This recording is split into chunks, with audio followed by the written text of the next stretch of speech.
Hello everyone. I'm doing a very different kind of video this time. I see that in some of my videos because I mainly stick to the same formula a lot, and whenever I branch out I say, oh, I'm doing a very different kind of video. But this video, I'm going to be talking about, um, as the video probably says, top 10 Dragon Ball games. Now, I'm actually doing a top 12. And I wasn't going to do a 12, I was going to do a top 10, but the thing is I want to mention certain games that I really think are super good and important, as well as say which games are the most important and which games are what you should be looking at and what you should be playing. The only thing there's going to be one honorable mention besides the top 12, and I'm going to say this honorable mention right before number one because it seems more fun that way, and lots of YouTube videos do that. Now, I will say that I am considering and counting the mobile games because I play the mobile games. I still play them. I'm playing Dokkan Battle right now, and while editing videos, I just get on Dokkan and start messing around. Especially right now, there's like the new Super Brawly movie event is going on, and so yeah, I'm playing Dokkan Battle. Like I'm literally playing it right now while I'm recording. I'm about to put it down because now I'm going to try to be more serious. Let me just hit this attack. Okay. Anyway, so this is the top 12 list, but I am counting the mobile games, and I don't want to go into spoilers, but you'll be able to make this into a top 10 list if you discredit some of them. But I am putting them on the list and saying where they are and why they're important to me and why they're this high on the list or that low on the list, for example. But either way, I'm now going to start my list. Now, the thing is why I'm making this list, because I've put countless hours into Dragon Ball games. I've really realized, as Super's come out, how important, how much I love Dragon Ball. I've always loved Dragon Ball. It's always been something that's on my mind, and it's why this YouTube channel, when I really wanted to start getting my feet off the ground on this YouTube channel, is because I had so many ideas for videos about predicting Dragon Ball Fighters characters that I never made, and I really kicked myself in the butt as more characters were announced, because I had some good insight and I kind of figured out some of the characters that before they came out, and I really wish I put those videos out there because I've seen some predictions for videos and they were kind of crazy. But I kind of actually knew the correct number of characters. I knew which characters made the most sense. I did on video come out and say why Super Saiyan Rose Goku should be in and not Fuse the Matsu and stuff like that. And then Super Saiyan Goku Black Rose was actually in the game, which was really, really cool and stuff like that. So now we will talk about this list. And so I've seen several people say over the years, and I could really call out one person, but I'm not going to because he is like an online personality. But I've seen a lot of people try to say there's never any good Dragon Ball games. This is before Fighters came out. They say there's no good Dragon Ball games besides like a few, and the ones they would mention, they thought they were so cool mentioning them, and I promise you, Super Dragon Ball is not on this list. Super Dragon Ball was the like arcadey style PS2 game that was way a big departure from the Butokai games that I bought later in life trying to enjoy it. Right around the same time, I bought Dragon Ball Infinite, or Infinite World, or whatever it was called, because these were the obscure PS2 games that came out. And it's whatever. It's completely, totally whatever. It's really nothing to shake your dick at. It's just a normal ass game, and honestly, I still prefer the Budokai games far over it. It really, honestly.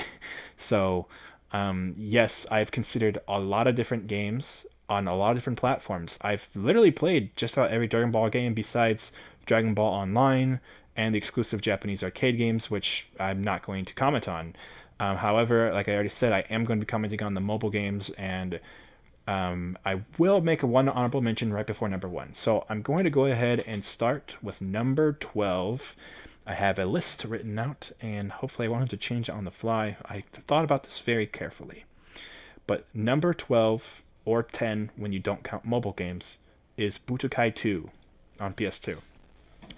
Now, you might be thinking, oh, Budokai 2, whatever, he's putting that on this list because out of the 3 Budokai games, it's the worst one. Let me just say this. When I talk about the Budokai games, I consider the 3 Budokais as well as Infinite World, because it's just an evolution of Budokai 3, the two Shin Budokai games on PSP, and I also count the PS3 and Xbox 360 game. I think it was called Burst Limit. They went up to the Cell Saga, and a lot of people might say that game was a little bit of a departure from Budokai. It really wasn't. It was actually the same team that does the Budokai games, and if you played the Shin Budokai games on PSP, you could see where the games had evolved up to that point to get to where they were. It is a departure from Budokai, but either way, I'm counting all of those games as like part of the Budokai games. So when Budokai 2 is on this list and some of those other games aren't on this list, there's a reason, because Budokai 2 did a lot of things right. Now, Budokai 2 was the first of the Budokai games to make it to where certain moves were just simple press forward circle and back circle to do your moves. It still had a lot of the blue skills, but it didn't matter. Compared to Budokai 1, there was no Buu sagas at all. And for me, I really liked the board game style adventure mode way over the story mode from Budokai 1. Now, the story mode Budokai 1 is fun, and honestly, Budokai 1 is a great game. I did sink a lot of hours in it, but I noticed that over the years, when Budokai 1, 2, and 3 were all out, I actually revisited all three of them multiple times because they all offered different of enough games that they were all three fun. But I definitely spent more. I went back to 2 far more than I did 1. In fact, the only reason I ever really went back to 1 was to replay the story mode, and eventually I went back to 1 to get the Platinum Trophy for the HD collection, and I really barely played 1 outside of the getting the Platinum Trophy in HD collection, whereas I'd play 3 a ton. So to me, I actually have spent more hours in 2 than I have in 1. And I would say I spent more hours in 2 than I have in a lot of those other games I mentioned, like Burst Limit. Budokai 2, with its board game style and the introduction of fusions and all these other really cool things, the much, much better art style that was added in Budokai 2, so many cool new abilities like Videl's Close Call with Videl and other really fun moves like that. All the fusions, mainly it was they had Tien and Yamcha fused. They had cool fusions for Super Buu absorbing characters, and they added in Vegito, of course, and they also had Goku for Goku and Hercule fusing. Some of those fusions, like Tien and Yamcha fusing and the Goku and Hercule fusing, I don't think they actually went into Budokai 3. I think Budokai 3 went with only the canon fusions, which is a real shame because Tien Yamcha fusion was awesome, and I really think that they deserve to come back in some capacity. But, they really did that because there wasn't enough fusions in the game, and Budokai 3 had a few more canon fusions with Gogeta. So, yeah. But also, that's the other thing about Budokai 2. It is strictly the canon Dragon Ball Z characters. Nothing from Dragon Ball, nothing from GT, nothing from the movies. It is strictly canon Dragon Ball Z character select, and that in itself is really fun and good. What Dragon Ball Budokai 2 did wrong was, for some reason, it kicked out Kid Gohan in favor of only having Teen Gohan and Adult Gohan. I think that was a huge misstep. I like a lot of Gohans, especially because Teen Gohan and Kid Gohan are just very different, and Kid Gohan's very iconic, and he's important. They kind of kicked him out, as well as kicking out Zarbon and Dodoria, which I really don't agree with. And for some reason, Frieza and Cell are always in their final and perfect forms with no transformations. It's kind of a controversial decision. But it was also the first game to add Super Saiyan 3, more characters had Super Saiyan 2, and it was mostly just a really awesome and excellent game. Lots of characters had new abilities. The new version of Vegeta's Big Bang and Final Flash were awesome. Goku's Warp Kamehameha and Super Spirit Bombs were way amped up to make Goku a much, much better and viable character. Way better character. And, the game itself was just a blast. Also, of course, the introduction of Super Buu and his absorptions and stuff like that. So I have to say, even though some people rag on the Budokai games for its gameplay style, I think Budokai 2 is much better than Super Budokai and a lot of the other Budokai games, but it's also much better than a lot of those fighting games like on the 3DS and on those arcade old ones. I really think Budokai 2 brings a lot to the table and has a lot of variety in its gameplay. So yeah, it's on the list as number 12. And you might think, oh, well, it's the lowest on the list. But hey, it's on the list. There's a lot of games that aren't on the list because it's not just a fighting games list, okay? If it was a fighting games list, it would be way up there. But this is everything, baby. And that's why I will talk about number 11 now, which is Dragon Ball Legends, the mobile game. So this is, again, if you want to make this into a top 10, you can cut out the mobile games and it's a top 10. But as a top 12, it does include the mobile games. Now, again, I am going to include these mobile games because I think some of them are actually better than some of these old ones. And I want to go ahead and say something real fast that am I saying Dragon Ball Legends is a more fulfilling fighting game than Budokai 2? No. But when you consider everything that Legends has to offer as a full experience, I do think it is worth the time. It's a free game, so it's not like, there's too much of an investment if you don't like it. And when it comes to free games, like, free to play games, how much money you put into it is how much it costs. And I think that a game that you play for months and months and years is totally can justify certain costs, but I actually don't need to pay too much in Legends.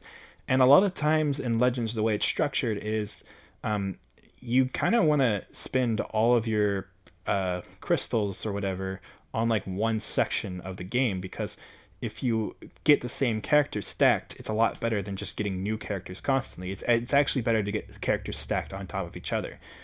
And the way it works is it's actually sort of easy to stack up certain characters versus having so many possible options you don't know which ones are going to stack up.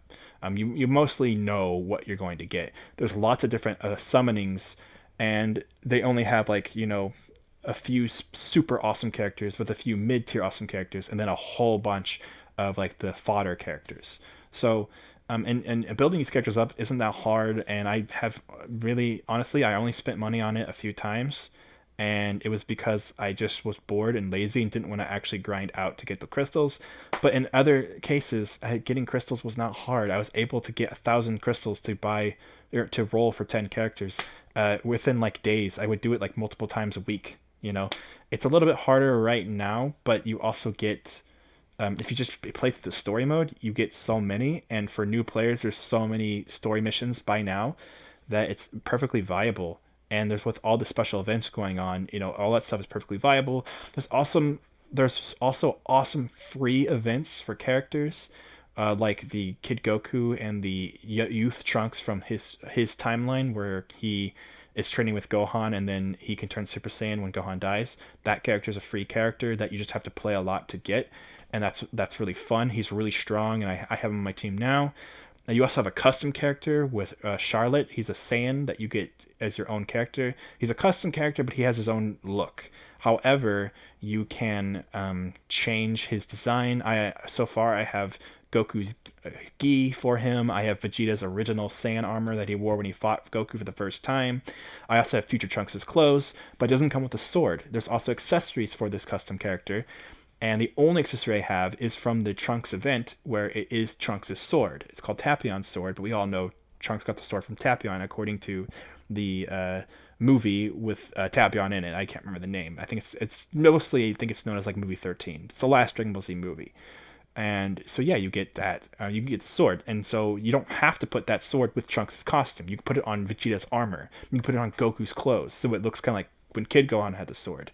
And so I put it on his default costume because I actually really like his default costume, and he just has the sword on it now. Charlotte can also turn Super Saiyan, but you have to play a certain number of levels in the story. So, and you have to get him to a certain level to level up, I believe. So that's really fun and really cool. So I really like what they're doing with Charlotte, giving you your own personal Saiyan character you can identify with, as well as collecting different characters as part of your team building. Team building in the mobile games was really good. And so, yeah, I already went ahead and now I'm talking about one of the mobile games here, and the other mobile game is on the list too. I can't remember if there's more mobile games than just the two. I'm pretty sure it's only the two, but either way, and you all know what the other one is, and so yes, it's higher on the list. So sorry for spoilers, but for those of you who don't care, just don't worry about it. But I'll keep it brief. Legends has fun enough combat, has online versus, so you can verse your friends who all have the game. It doesn't really rely on friend points and getting friend characters and putting up your best character for your friends. It's more about your own personal journey. So it's a very different kind of mobile game than mobile games I normally play. But considering it has story content and PvP elements, honestly, I think it's one of the more fun mobile games out there. Period. And I am a fan of a lot of different franchises, and every franchise has a fucking mobile game. Don't let's just get that straight right now. And I have to say, yeah, I really really enjoy this one. I really enjoy Legends a lot more, not just because it's Dragon Ball. It's actually a very different and decent mobile game. And even if you don't want to play Dokkan Battle because you already play like Fate Grand Order, which I do too, or you play the Fire Emblem mobile game or something like that, or you don't, those games are all similar to each other, but Legends is very different. So it's always something out there. It's always an option. It's got 3D graphics.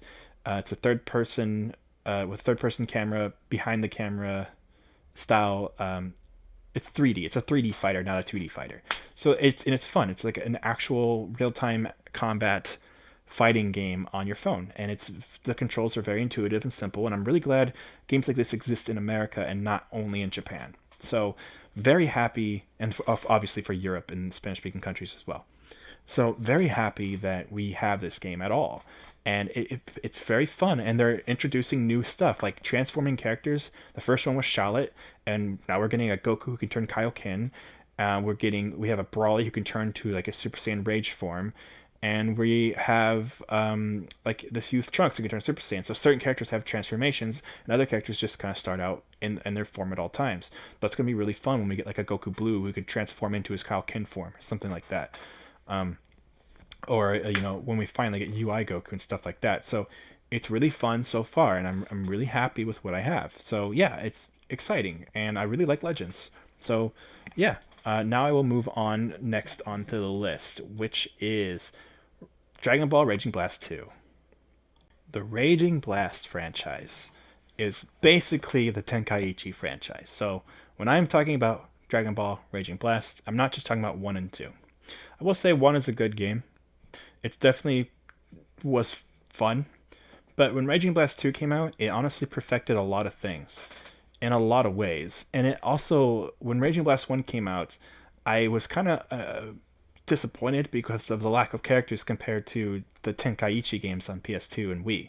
I was really surprised with the lack of, it was pretty much every character you could think of from Dragon Ball Z, but what about the love for GT and the love for the movies and characters like Future Gohan and Nail? Like, please, I want those characters in my games. Raging Blast 2 also kept up the tradition that Raging Blast 1 started. Raging Blast 1 introduced Super Saiyan 3 Vegeta and Super Saiyan 3 Brawly. They said, fuck it, put more Super Saiyan 3 shit in the game. Those things are a staple since then. Super Saiyan 3 is, for characters who never got in the show, have been a thing in different games since then. It's always in games, but that's completely fine. And, so we got Raging Blast 2, which took those things, also added a bunch of new characters that were in previously only playable ever in Tenkaichi 3. So a lot of really cool characters that were exclusive finally became exclusive again in another Tenkaichi game. And again, I am counting Raging Blast and Tenkaichi as part of the same franchise. This does include Ultimate Tenkaichi, which is not on this list at all because that game sucks. But either way, Raging Blast 2 did a lot of things right. To me, gameplay-wise, I think it's the best of the Tenkaichi series. I think gameplay-wise, it plays so amazingly well. As far as content-wise, there is a lot of content, as every single character has their own set of story chapters. So, yeah, that is super, super awesome and super fun. Raging Blast 2 was a phenomenal game. And with the content it has, it is worth your time, but it's not the same as a traditional game.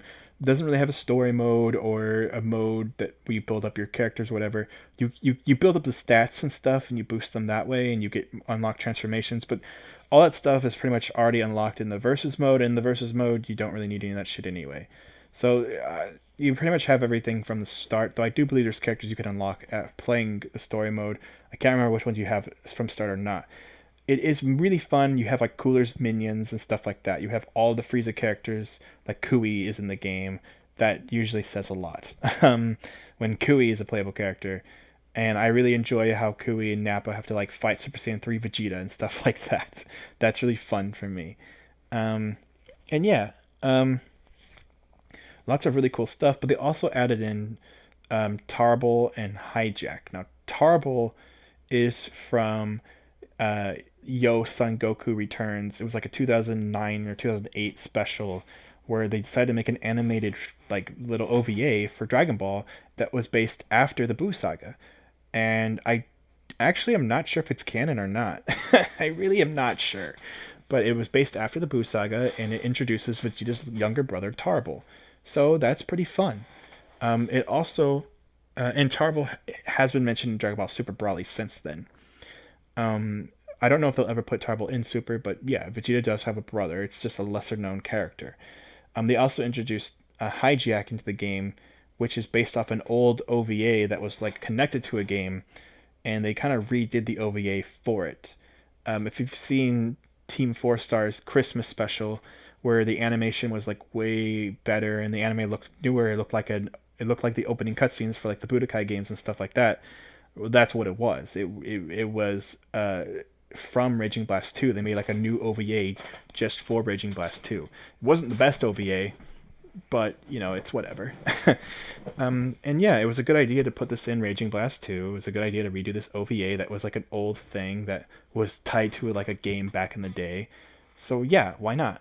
And yeah, it was good. It was a good time. We had a good time. So yeah, Raging Blast 2 as a total package, the gameplay really pushes up here on the list for me. I really really enjoyed it. It's one of my as far as PS3 Dragon Ball games go, I think it's probably the best one. Sorry, Battle Z fans. I'm not dunking on that game and saying it's horrible, but Raging Blast 2. Raging Blast 2. Yeah. So now let's move on to the next on the list, which happens to be Dragon Ball Advanced Adventure on Game Boy Advance, baby. Game Boy Advance. There is actually a ton of amazing Game Boy Advance games. I don't want to list them because I don't want to spoil what comes later or spoil what isn't on the list just quite yet. So I will, at least not till we're like, right above number 1. That's why honorable mentions go there. And basically, Dragon Ball Advanced Adventure is the only entry so far that is based more on Dragon Ball than Dragon Ball Z or later. Most of the fighting games, even Dragon Ball GT Final Bout, have a bunch of representation from Dragon Ball Z, with very little representation of Dragon Ball. This game has nothing to do with Z, nothing to do with anything else. It's all to do with Dragon Ball. Now, the Dragon Ball people who made these Game Boy Advance games were really good. There's some bad games like Taigetsu or Tenkaietsu or whatever that game was called. Really weird, awkward 3D models with weird non-canon shit in it, and Frieza and Cell were in their first forms and transformed to their later forms and combos, and Vegeta could use his ape form or his Super Saiyan form without his tail. It was weird. There's a lot of weirdness to that game. Gohan was not Ultimate Gohan, he was Great Saiyaman Gohan. Stuff was weird about that game, okay? Fat Boo had to turn Super Boo. Oh my god. Fucked up with my kid mind. But the other Game Boy Advance games, I'm not gonna like list all of them, were really great. Even GT Transformation was pretty solid, especially if you unlocked some levels and got to the co-op stuff. But man, that game was kind of hard. I might, I kind of want to replay it now that I'm older. Maybe I'll be better at it, or maybe I just use cheat codes. But because I could never get to Super Saiyan 4 Goku. But I really enjoy the Dragon Ball games on Game Boy Advance. So when you're a kid and you can't afford much, you just kind of emulate random games. And when Dragon Ball Advanced Adventure came out, I just said, fuck it, let's do it. I had some of the most fun I've ever had playing that game. And it's not a short little bitch-ass game. I didn't think it would go too far. I thought, it would just be like half of the series or just go to the Red Ribbon Saga or something. No. It's a very well-designed game. You start out as Kid Goku in his blue gi that he wore in the very first episode, and the game starts in the very first episode. You then quickly start collecting all the different Dragon Balls, and with Bulma on your adventure, and you go on all the adventures until you get to Pilaf. You have to fight Yamcha in combat and all that stuff. You eventually get to Pilaf, and then after that, you go train with Master Roshi, and you meet Krillin. You do all that stuff. Then there's you go to the tournament. The game has one-on-one fighting segments. What? You know, you do all that stuff. You battle in the tournament. You have to fight Master Roshi as Jackie Chun. You have to fight, do all that crap. Then you move on, and then you go on Goku's journey to fight the Red Ribbon Army and stuff. But I don't think you. But you know, you do things in the right order. You know, you go to Muscle Tower and all that stuff. You know, you keep playing. Eventually, you get to Mercenary Tao, and you have to do all that and climb Korin's tower and stuff like that. You lose the Tao, but then you climb Korin's tower, train with Korin, come back, and then you can defeat Tao. You know, stuff like that. The game just progresses and progresses. Eventually, you're fighting Tien. It goes all the way till you fight Demon King Piccolo himself. Wow, it is literally the entirety of Dragon Ball. And what's fun is that as you progress through the game, you get more and more abilities to learn more and more combos. The fighting game 101 sections actually play differently from the 2D side-scrolling sections.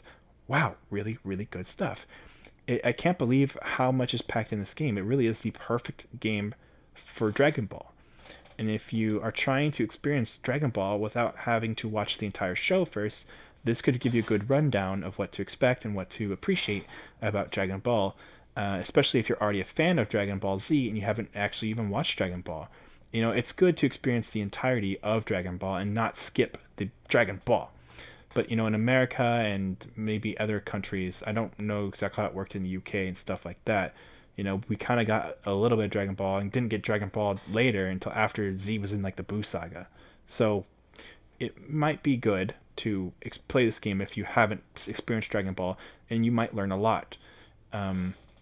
It's incredibly faithful.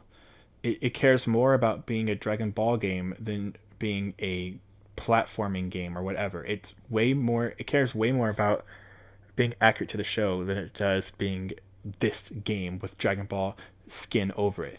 It's kind of like how Batman Arkham is a solid game that makes you. It's like this. What's this genre? The genre is it's a Batman game. You do things Batman would do.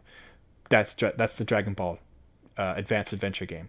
You do a 2D side scroller as Goku until you get into the tournament where it turns to 1-on-1 fighter.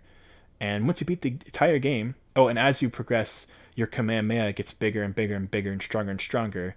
And you know, it starts out as this little dinky blast that Goku used to destroy that car, and turns to this giant Kamehameha wave that he starts using later on against characters like Demon King Piccolo and stuff. So, yeah, it's a real treat of a game.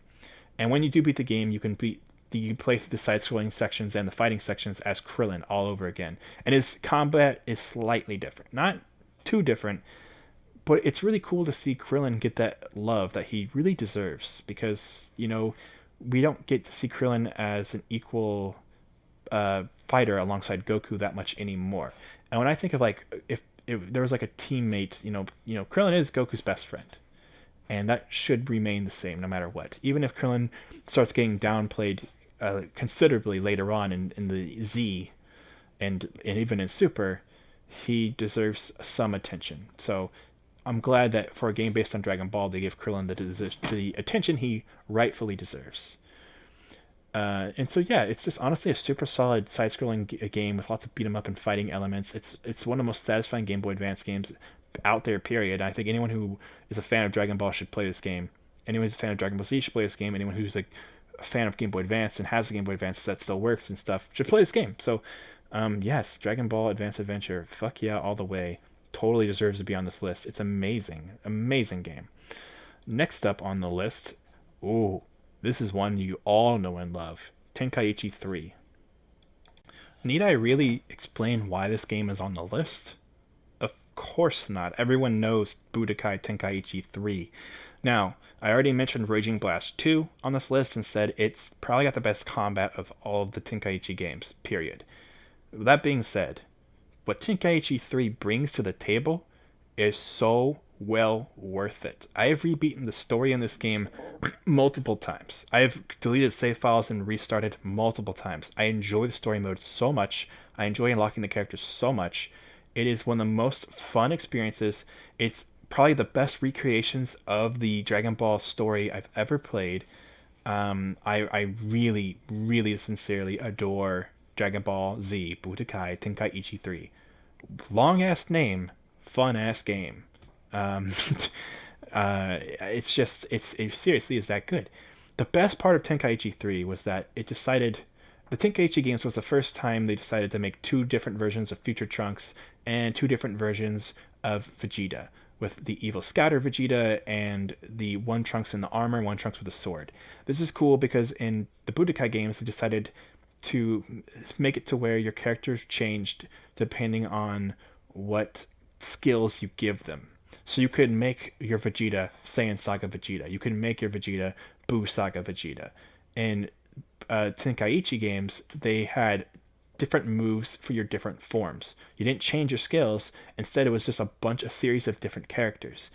But they stacked the Super Saiyan characters into one character, and that was probably for the best because otherwise the character selection would be a little too crazy and big. But basically, Tenkaichi games had a ton of characters, way more than Budokai, thanks to the fact that Super Saiyan transformations were all part of the same character. Tenkaichi 2 and 3 allowed you to transform mid-battle and also decided to introduce the tag system. Now this is all in Raging Blast 2 as well, but Tenkaichi 2 was the first one to do it and blah blah blah. But what Tenkaichi 3 brings to the table is executing those tags and transformations in the story mode in one of the most perfect and beautiful ways I've ever seen ever, with long lasting battles where I think what sums up the game the best is when you first fight against Nappa, you start out with as like Tien or something, have to battle against Nappa. Then you switch out to Chaozu and commit suicide. Then switch back to Tien and blast them until you die. Then you switch to like Gohan or Piccolo or something, and then Piccolo has to sacrifice himself for Gohan, and then you have to fight him as like Gohan until eventually Goku shows up, and then Goku just fucking, when you get to finally get Goku, you just obliterate Nappa. This recreation of the actual story is just so much fun. Stuff like that is just so goddamn good. I fucking love it. There's plenty of other examples of that, but also Tenkaichi 3 was the first time where playing as the villains wasn't a side battle. Playing as the villains was just part of the story. And if the villains won in a battle, you had to play as the villains. So, for example, when you're playing as Cell, you have to defeat, Vegeta and Trunks. You have to like, you start as like second form, and then you like have to like battle 16 and Vegeta and Trunks and all that stuff, become Perfect Cell and like beat them. There's countless examples of stuff like this. What's also really good is the added in. Now the Tenkaichi 1 game added in like an awesome what if scenario for different battles, and that was cool. But they also added in movie battles, stuff like that. Because Tenkaichi 1 added in basically every character from the movies and GT and made it a little bit more accurate compared to what Budokai 3 did. So what Tenkaichi 3 does is it really represents every single movie, even like literally every movie is represented with characters like Garlic Jr. from the first movie all the way up to Tapion in the third movie. Every movie is represented and done accurately. It is beautiful to witness. I think the only movie they don't do is Bio Brawly, and that's fine.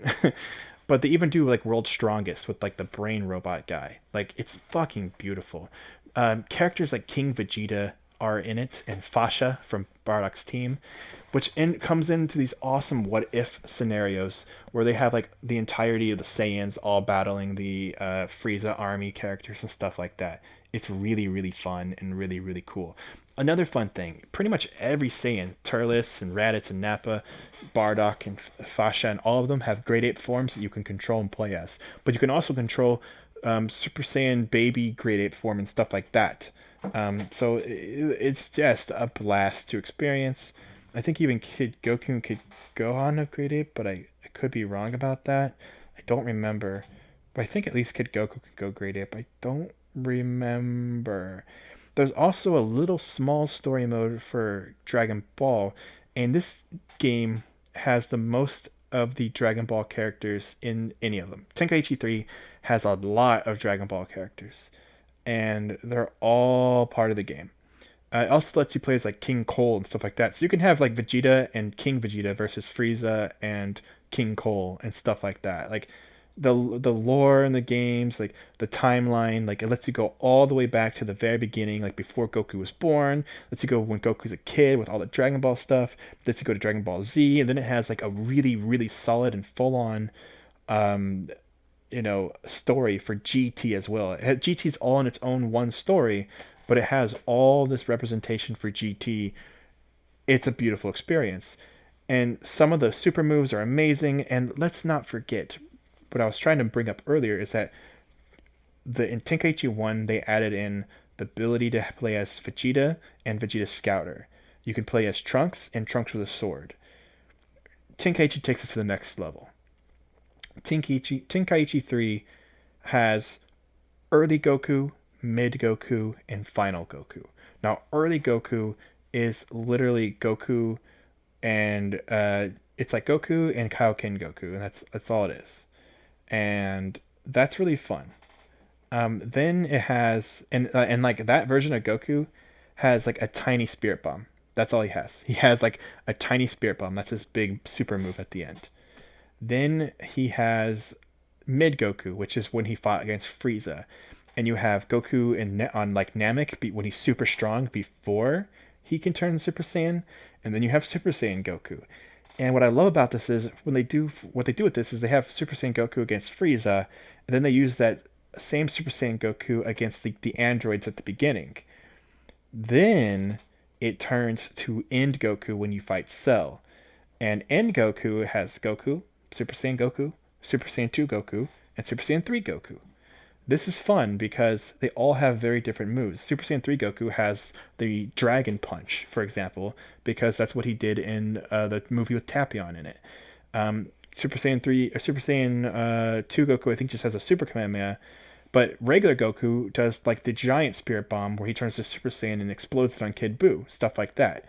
But also, Super Saiyan Goku has all the instant transmission stuff. So the Goku that fights against the androids and Frieza is very different from the Goku who fights against Cell.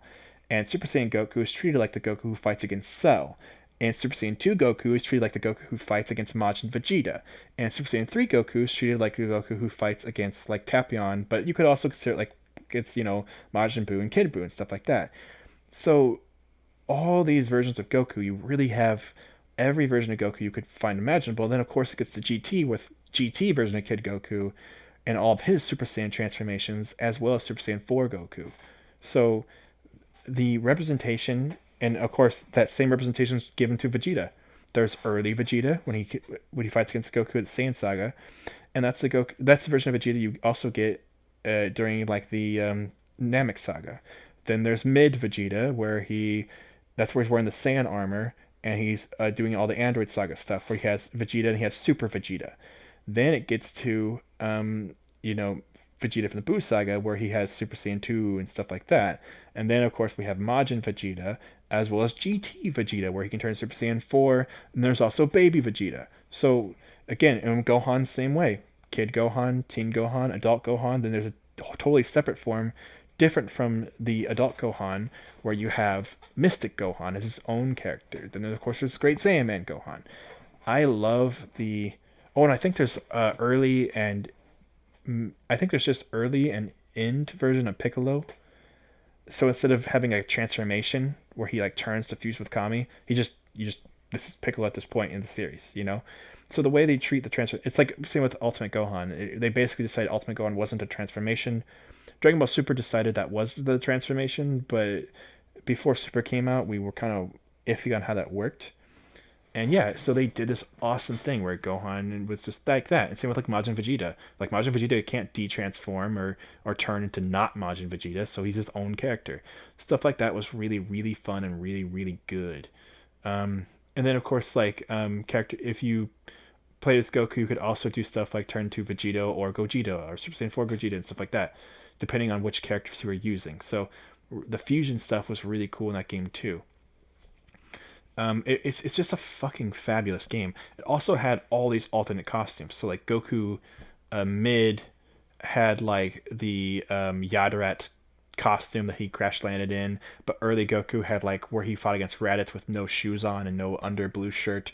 But if you did the final version of Goku, he had like the Saiyan battle armor he trained with Gohan with. He also had the costume he wore when he fought Oob, stuff like that. So lots of really cool stuff. Like lots of costumes. For example, like Teen Gohan could wear Goku's clothes because he wore it when he fought against BoJack. Stuff like that. Like beautiful representation. Like it honestly is probably the most amazing fan game, like game for the fans, period. And no Dragon Ball Z game has topped it in that sense, which is why it's above Raging Blast 2. Even though I think Raging Blast 2 has better gameplay, does not matter because what this game does for a Dragon Ball Z fan is so much fun and so beautiful that I find myself coming back to it all the time. I rebought it on PS2 after I lost it originally just because, and it is by far like the best. It's most people would say it's their favorite Dragon Ball Z game of all time, and I have a lot of things I have to consider and weigh in when I decide what my favorite Dragon Ball Z game is. But Tenkaichi's totally on the fucking list for that reason. Now next is going to be our first Japanese exclusive game. And that's what I'm saying when I say I played a lot of Dragon Ball games. And I'm sure a lot of you have too, because emulating Super Nintendo and Genesis games was not a problem. There's also PS1 games and stuff like that, and Sega Saturn games. But I'm going to be talking about the one and only game that inspired another fantastic franchise, Legend of the Super Saiyan, or Super Saiyan Detsu, I think the game was called in Japanese. I'm not going to bother looking it up. Legend of the Super Saiyan. Now, this is not the first Dragon Ball Z game I've ever played, but when I was a kid, it was hard to find Dragon Ball Z games because they didn't exist in America. However, there was plenty online on Cartoon Network's website, but they're all like weird little flash games. They weren't real games, but they were fun nonetheless, and I replayed them, and I even gone back to them like later in my life, and I mean, it was hard to not notice the dated flashness of those games, but they were enjoyable. Now I will have to say that when I think about all those old games, I spent a lot of time playing the Battalion games, which are fine. They're fun. They're okay. But if I gotta talk about any of these games, I gotta talk about Legend of the Super Saiyan. This game, honestly, would love if they just did a fucking full-on remake of this game. They've done other games with similar style to the battle system, but I honestly think this is one of the best RPGs involving Dragon Ball Z, period. It did, of course, inspire later on the Legacy of Goku games, and I haven't mentioned them yet, so let's just, we'll not talk about that right now. But Legend of the Super Saiyan was fantastic because you start out as Goku and Piccolo. You can fly around and battle and do some training and stuff like that, and eventually you end up going to a cave and you go on and eventually you find Raditz with Gohan. You can also go around and fly and buy stuff, and it's all fun and dandy. Then, after that, you have to do some training missions. You have to train with Gohan, and you have to train with Goku. So at this point, you play as Gohan, and later on, you play as Goku. The better you train with Goku, changes what happens with the Nappa and Vegeta fight. But also, before you fight against Nappa and Vegeta, you end up, as Gohan, able to fly around the world. You can find Tien and Chiaotzu together. I think they're the easiest to find. You can also find Krillin, and you can also find Yamcha. If you don't find these characters, they will die. They will die.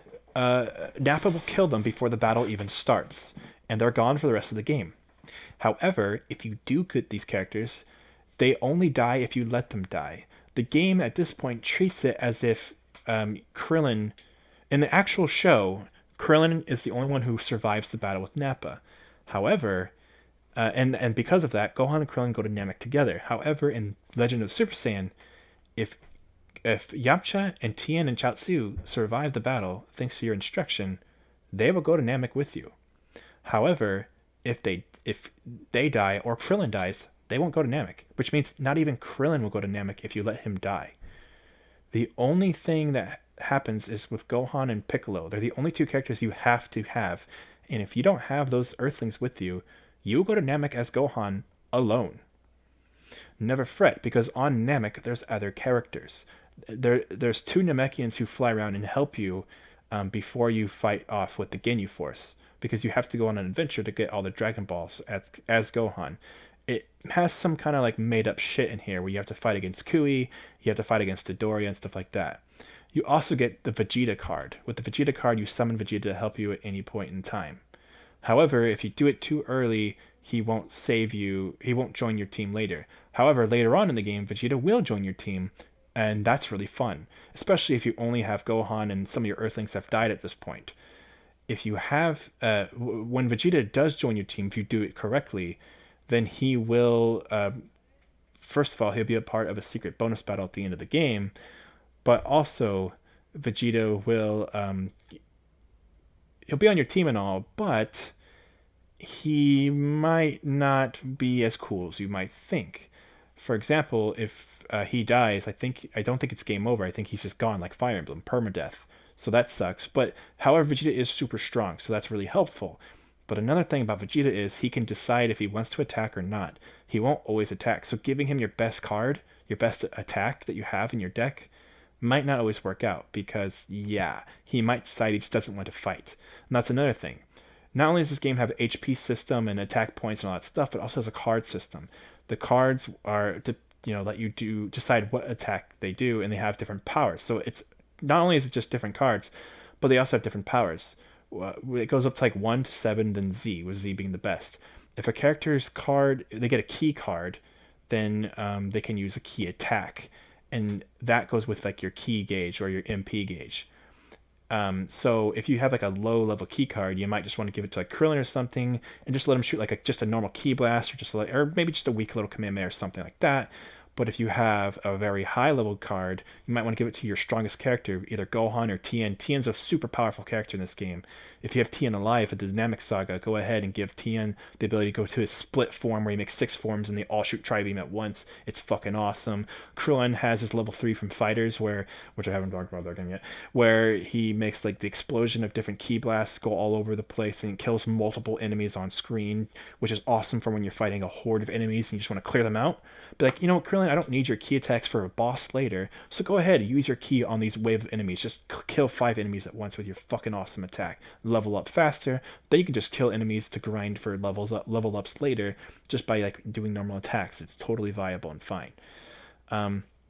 Let's also not forget to mention, before Namek even starts, like I said, depending on how well you train with Goku, if you do super, super good, you can actually fly into Goku and have him join your party before you even get to Nappa.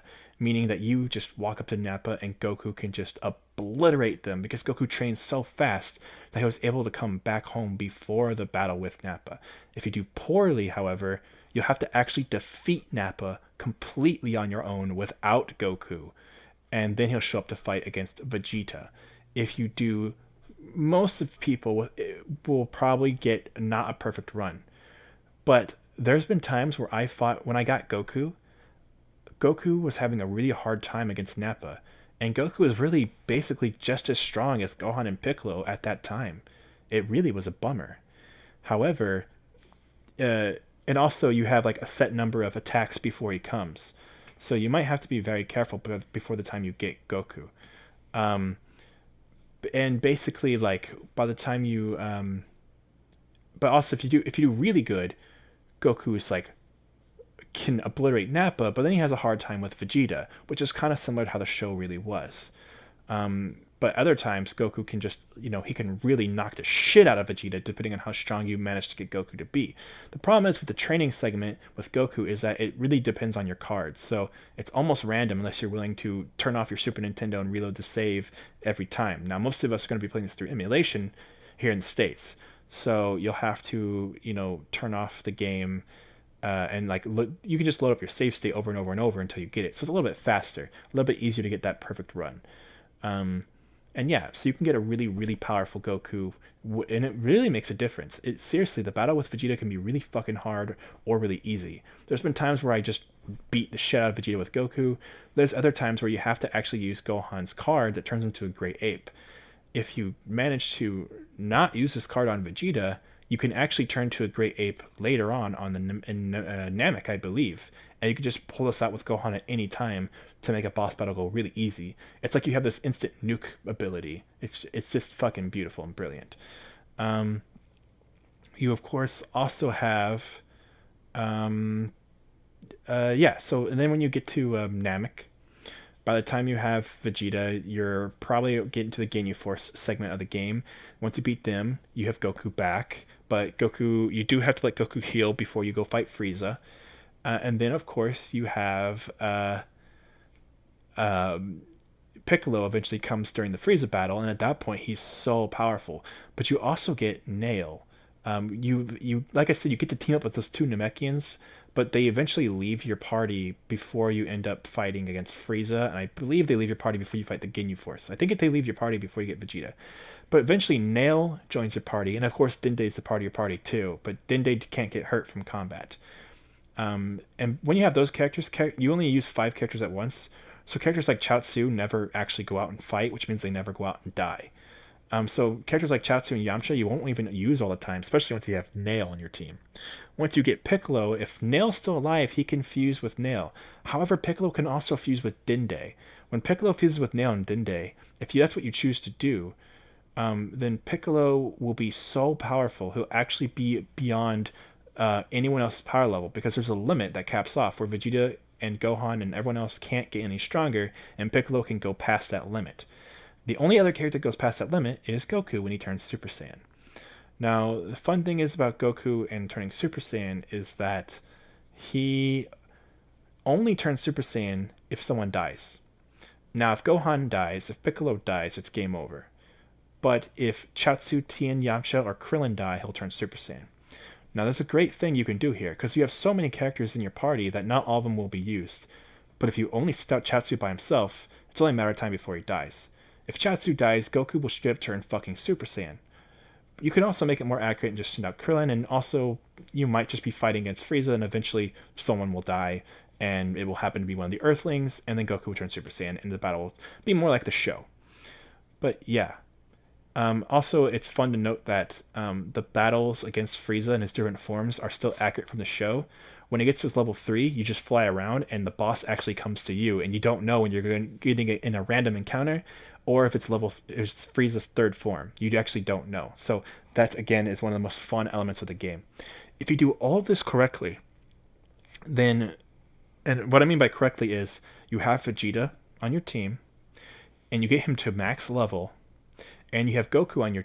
Obviously, you have to have Goku on your team when you fight against Frieza, but if you beat the game by having Goku turn Super Saiyan, and you have Vegeta alive still, and he's also on his max level... I don't know all the restrictions to get this bonus battle, but then when you beat Frieza, before you leave Namek, Goku, Gohan, Piccolo, and any of your Earthlings you have still alive will have to battle Super Saiyan Vegeta as one final battle. This is one of the coolest twists of any game I've ever played. It's just a secret boss battle for something that's coming later, and it's Super Saiyan Vegeta. Like, he just turns Super Saiyan on Namek, like, what if Vegeta turns Super Saiyan? This game's great because it knows it won't go to the Cell Saga, and it lets you create this really weird multiverse game with the ultimate, most optimal endings where you can have a better experience than the characters did in the actual show. Because why should you follow their lead? If you're a better manager of leveling up and RPG stuff, then why shouldn't you have the best of the best? Why shouldn't you be able to manage a much better adventure than what happened in the actual show? Because what happens in the show is to create the most optimal experience for the fans' enjoyment. What happens in the game, you shouldn't be you shouldn't be forced to see what happens in the show. Now, it only goes to the Frieza saga, but because of this, it allows you to enjoy so much more of the game. It allows you to change things up and really experience it the way you want to. So yes, if Piccolo absorbs Dende, Dende won't be able to become the ruler of Earth in the Cell Saga, but we don't have to worry about that. If Goku and Gohan team up and kill Vegeta on Namek because Vegeta turns Super Saiyan, then they can't do the rest of that with the Android Saga. We don't have to worry about that. You know what I'm saying? So yeah, it's a beautiful game. It really is awesome. I've never experienced a game that had it's not even about that has different endings. It's about the journey to that one same ending that makes it so awesome. and it's leveling up in a Dragon Ball Z game is so good. I would love another turn-based Dragon Ball Z game with levels ups and stuff like that. And we actually have gotten some that are very much inspired by Legend of Super Saiyan that aren't just Legacy of Goku, but there's also Attack of the Saiyans on DS. And there's it's just a beautiful, beautiful game. Legend of Super Saiyan is a fun game. There's English translations. There's multiple different ones. Try to find the best one you can, and it's just a beautiful, phenomenal game. And that being said, now we're moving on to another game with RPG elements that I really, really enjoy, and I'm actually playing right now. This is, of course, the mobile game Dokkan Battle. So, Dragon Ball Z Dokkan Battle is probably the mobile game I play the most. It was the mobile game that got me into mobile games was really Fate Grand Order, and before then, I would like dick around here and there on like the Injustice and Mortal Kombat mobile games, and I don't know, I tried Fire Emblem and whatever, but it really was until Fate Grand Order that I got really sucked in, and somewhere along the way, Dragon Ball Dokkan Battle really took over as my favorite mobile game, and I've been playing it literally all day, grinding out the events and stuff. And it is the game I consistently play the most.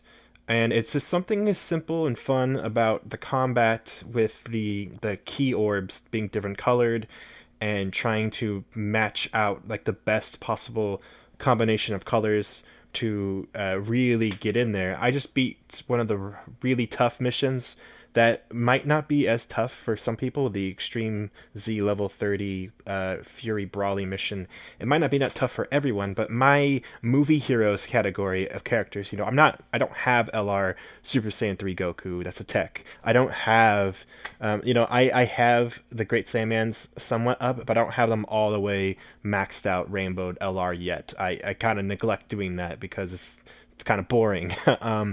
And I don't, I literally beat it by using 2 of the free-to-play tech Vegetas. And luckily I have like the tech Tapion, and I have like the Father-Son Kamehamehas, or the family Kamehamehas for all Goku, Vegeta, or not Vegeta, Goku, Gohan, and Goten. And I have their Extreme Z mission pretty much done, so they're pretty high up there. And I just kept buying the Krillin that wears Piccolo's clothes over and over and over with my points so I could have a really strong movie hero tech character to beat Brawly. It was so difficult, and now but the thing is that forced me to use all of my cards. What's fun about the game is that the different missions will sometimes you'd be better off using different characters, which makes it worth it to level up and go after all sorts of different characters. Not to mention, I have Ultra Instinct Goku, and so he's my team leader. So I personally seek out God characters because, to me, if I make my team based around gods, it'll be really, really strong. Like the new Gogeta, for example, because he can turn Super Saiyan Blue, he's a god character. And so for me, I'm seeking out Gogeta. Not much luck yet, but the fun thing is that the new Goku and Vegeta can turn Super Saiyan God with the red hair. So that is also cool because they are considered god characters. So again, I'm seeking out these characters, those new free-to-play characters for gods, but my Super Saiyan Blue Vegeta I use is already rainbowed, and he's very good, and I love having him on my team. That's another thing, I love rainbowing the characters, I love doing the Extreme Z challenges and all that stuff. There's a lot of good and fun to be had here with this game, and it's the fact that it makes you build super ultimate teams. The units and cards that come out are really awesome. It's very up to date. There's lots of cool spin-off characters and stuff. My only real issue with the game is that there are exclusive Japanese characters that are probably never going to release globally, and I hate that. But that has more to do with the political state of Dragon Ball than it does with whatever else. And yeah, as I play more and more, the more fun I really just have. I love getting new characters and TRing them and getting all of the everything they could possibly get awakened. I saved up the stones for because I knew Gogeta and Brawly were about to be in the game, and now they're in the game, and I'm trying to get them. It's a blast. It's so much fun. It's another one of those games where you don't have to spend money on it, and you really shouldn't, especially if you're trying to get Gogeta and Brawly during this event. I can't recommend that at all. I think that's a very terrible idea. But yeah, I don't want to date this video too much, but I will say that I've played Dokkan Battle so much. Probably put more hours in Dokkan Battle than like 70% of the games on this list. So that's saying something. And it's a live game. You know, it's being updated all the time. It's a mobile game. It's free. I would really recommend trying it out. Super fun game. Honestly, and a part of why I like it so much, and the reason why I'm saying it's better than Legendary Super Saiyan, for crying out loud, is it does Dragon Ball RPG well. I want to feel like I'm powerful. I want to feel like I'm leveling up my characters. I want to build teams of Z fighters. That's what I'm into. I don't use a lot of villains on my team, even though I have like 2 dupes for physical Omega Shenron. You know, I like using the hero characters, but of course, if I need to use a fucking villain, I will. So yeah, I really do enjoy the game a lot. And so I will go ahead. I don't really have too much to say since it is a mobile game and it's kind of self-explanatory. I will move on to the last few games. So next up is the top 5, and we're starting with number 5. You guys probably won't guess this. You guys probably won't even see this coming, because I bet you a lot of you guys never even played this game before. And one of my problems with a lot of top lists when it comes to people talking about Dragon Ball games, this is a game that's often overlooked and people don't really even know about because it's a PSP game. Dragon Ball Z Shin Budokai 2. Holy shit. Shin Budokai 2 on PSP. I actually played this game. It's Shin Budokai 2 Another Road, I believe it's called. I played this game before I actually played the first Shin Budokai game. And this is the only of the PSP games on the list. Trust me, we're in the top 5. Shin Budokai 1 is also good, but because Shin Budokai 2 exists, there's no reason to play it. Whatever. Anyway, and the Tenkaichi Tag Team game is fun and all, and honestly, it's better than a lot of the other Tenkaichi games that aren't on this list, so that's a game you should also look into. For some reason, the digital PlayStation Network store for the PS Vita doesn't let you download like any of the Dragon Ball Z games, and that's a huge crying shame. But a lot of people also complain about not being able to download Kingdom Hearts Birth by Sleep and Final Fantasy VII Crisis Core. You have to hunt down those UMDs, and you actually have to have a PSP to play it on. You know, you can't have a PSTV or a Vita because those don't play physical PSP games. They go and play digitally PSP games. So the fact that these games aren't available is really shitty. But there's always emulation. Shin Budokai 2, when I first played it, it was on my little brother's PSP. I had my own, but he was like, I have this game. And when I played it, I didn't know what to expect. It's literally Budokai 3, but with very simplified controls. For some reason, the camera perspective shifts all the way to almost a third-person view, sort of like the Tenkaichi games, but it's still literally a 2D. It's just Budokai, but on the PSP. And it plays exactly Budokai, just with, like, again, different, slightly simplified controls. Most people's super attacks are actually just... It's kind of like if you've ever played Burst Limit, instead of doing like a big cutscene like the PS2 games, it's just like there. Like if Vegeta's final attack is Final Flash, you just hit up and circle and he just does it. You know, there's no thing, there's no special sequence. He just kind of shoots a big fucking blast and does a shit ton of damage. And the best part about this game, the reason why I like it so much, is because of the story mode. The story is this awesome time period that was unexplored until recently because of Dragon Ball Super. But this is the time period where Trunks has to deal with Majin Buu. Now, in this game, Deborah comes out and Trunks is at the World Martial Arts Tournament and decides, I'm gonna fucking kill Deborah, and he does.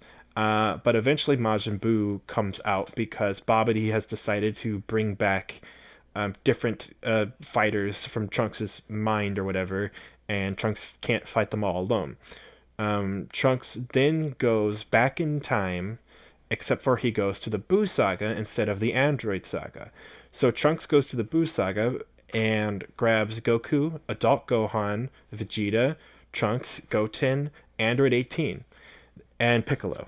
and they all come back. And this is where the game gets really exciting because lots of crazy shenanigans go down. One of my favorite parts about the game is there's a point where you can go to the afterworlds and you can meet with the Goku of Trunks' timeline training in the afterworld, and he can only go up to Super Saiyan. And you can also meet the Bardock of that timeline and fight him in the underworld, and you can also meet future Gohan of that timeline in the underworld, and or the afterlife, I should say. Then it's said that Gohan can still unlock his potential with the Elder Kai, just like what happened in the Buu Saga for Z. But it's literally future Gohan who's treated as a separate character. There's adult Gohan and future Gohan. You eventually have both on your team, and you can have them both in mystic form. That's right. Future Gohan, by the time you have unlocked and part of your team, can go Super Saiyan, Super Saiyan 2, and Mystic. The fun thing about Shin Budokai is it's kind of like Tenkaichi, where your moves actually depend on your form. So as you transform, your moves change. What I love about Future Gohan is that they went ahead and kept him with doing crazy moves like Burning Attack and Special Beam Cannon. They gave him a move based on using his sword and stuff like that. It's really, really awesome. Just being able to use Future Gohan and Future Trunks and Adult Gohan. Goku can go all the way up to Super Saiyan 4. I can't remember if Vegeta can or not, but Goku can go Super Saiyan 4. Both Vegito and Gogeta are in the game. It's really a fun fucking time. Like, it's seriously... And then eventually you have to fight characters who were never in Budokai, like Janemba, who was never in Budokai 3. And that's really fun, the fact that these characters are in the game. And it's just stuff like that is a really... Oh, and Paikon was in the first Shin Budokai, but Paikon's in this one too. So it's a lot of fun to have stuff like that in the game. And the story, you progress... There's also like alternate paths where... Piccolo can turn Majin, or Vegeta can turn Majin, just like what happened in our Buu Saga timeline. So this alternate Buu Saga timeline with future Trunks, but with all of our old friends from our Buu Saga, is a blast to play. It's a ton of fun. It's a very, very enjoyable game. It's honestly so good. Like, if you want to play games on the go on a PSP, this is the game you should get. Problem is. It's going to be hard to find. You're going to have to basically order it off Amazon. And hopefully it's cheap. PSP games I don't think are expensive, but you have to have a PSP that can play UMDs. You can't use a PSP Go, and you can't use a Vita. However, you can hack your Vita, you can hack a PSP Go, and you can emulate this game on your computer. However, all of that is, I think, illegal. I'm pretty sure that's illegal, buddy. So emulate at your own risk. I think, I don't know how the law exactly works, but emulate at your own risk. I would suggest you order the game through Amazon and find a PSP. You might be able to find a PSP pretty cheap as well. This is not a must-play game, but is something you should experience, so I would at least say watch a Let's Play of it. Sadly, there's really no way to get the game anymore, so unless you just happen to have a working PSP and a working... in which a lot of people don't anymore. I don't have a PS. I don't know what happened. Me and both my brothers, all three had PSPs. I don't know what the fuck happened to any of them. They're all fucking gone. I still have my Vita, and I know exactly where my Vita is, and I have exactly where my charger is, and I have all my Vita games where I want them. But guess what? You can't download that game on your Vita, so that really, really blows. I would love another game in this style, but it seems like the days of Budokai are over. And sadly, I don't know, it does suck, but I do love these kind of Budokai games, and I love when they do experimental cool shit with them, which is why I do like games like Infinite World and the other Shin Budokai, but not so much the Dragon Ball movie game, Dragon Ball Evolution, that played like Budokai, but oh boy. Anyway, I will now move on to number 4, which is... a game that I almost forgot to put on the list that I cannot stress enough how much I adore this game and how I think it's probably the best thing they've done with Dragon Ball in so long. And this came out before Fighters existed. So to me, I was like, this is the best thing they've done with Dragon Ball in like over 10 years. And this is a 3DS game. Do you guys think you know what it is? For number 4, you think you know what it is? A 3DS Dragon Ball game I haven't talked about yet? It's an RPG. I probably just gave it away.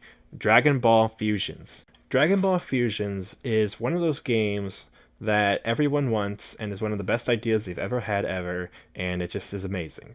Now, it came out before the Goku Black arc, but it does feature everything current leading all the way up to the Universal 7 versus 6 tournament arc. So that means characters like Hit and Kaba are in the game.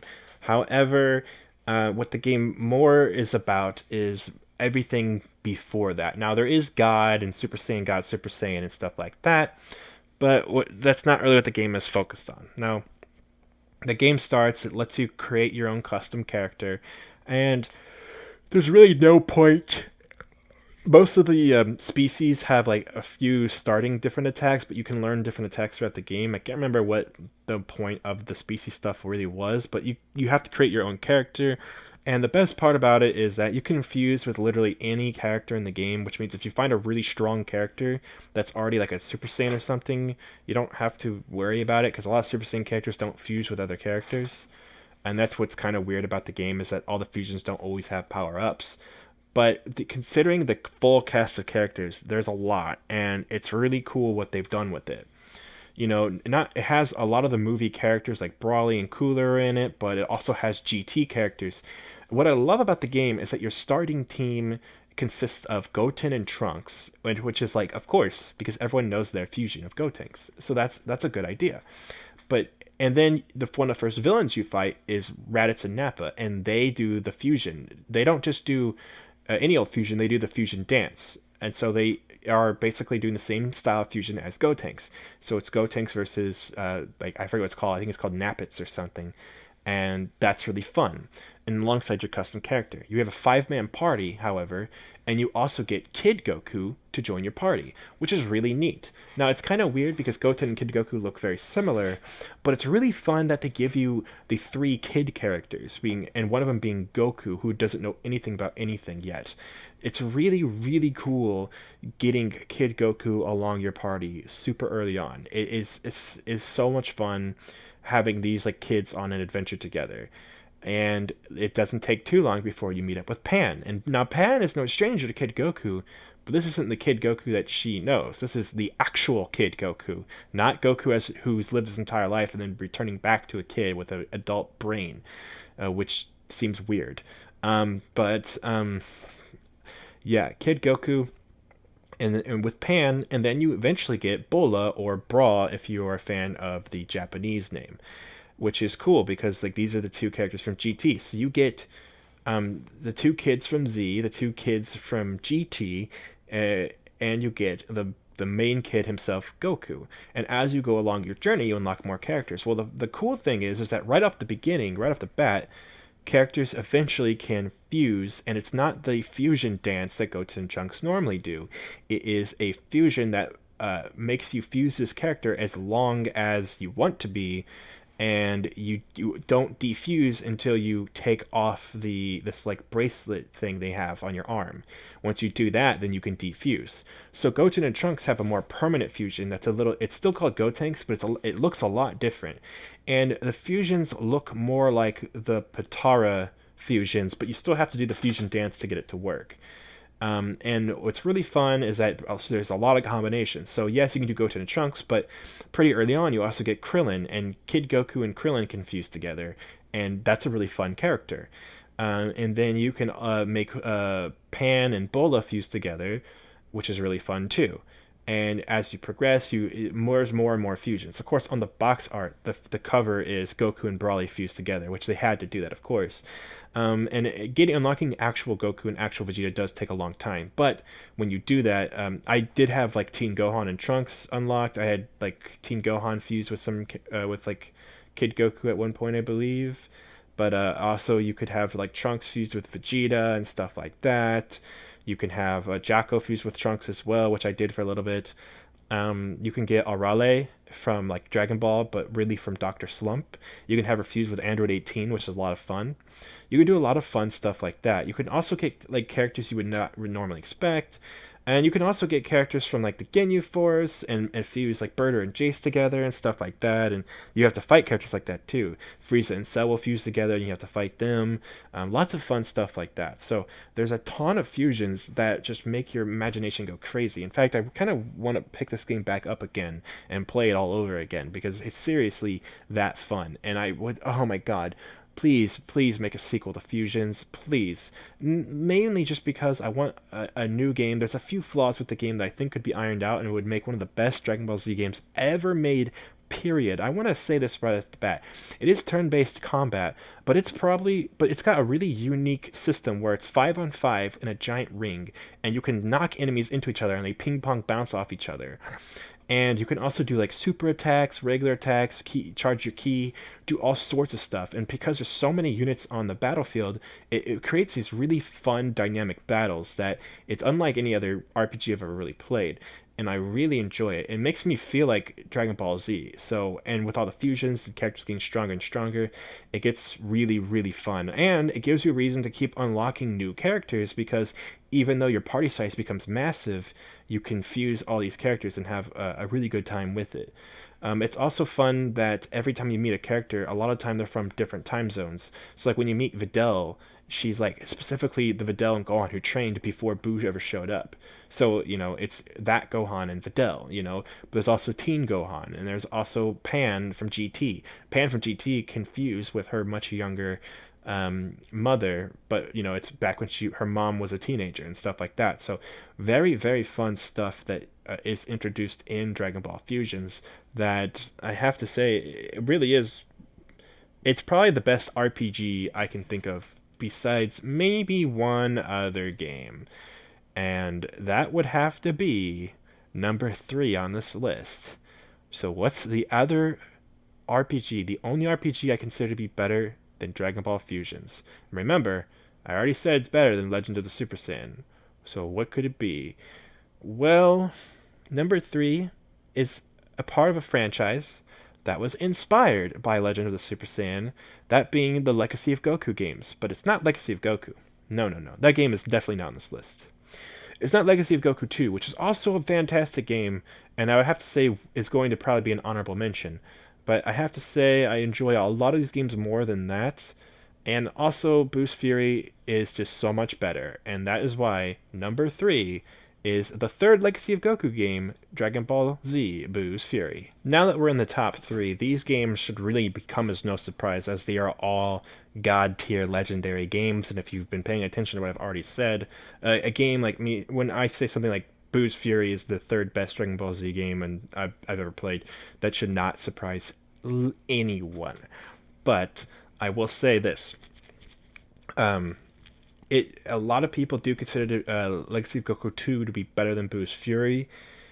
I think they really went balls to the wall all that with Boost Fury and improved on the last few things I didn't like about Legacy of Goku 2, and it ultimately made probably the best game of the franchise, with the funny part about it being that it is based on arguably the least favorite saga by all the fans. But done this way was so perfect. Now, the fun part about Boost Fury is that you start out already really high leveled up thanks to Legacy of Goku 2. And you start out doing the Underworld segment of the show where Goku fights Pikkon in the Underworld tournament. It's kind of fun.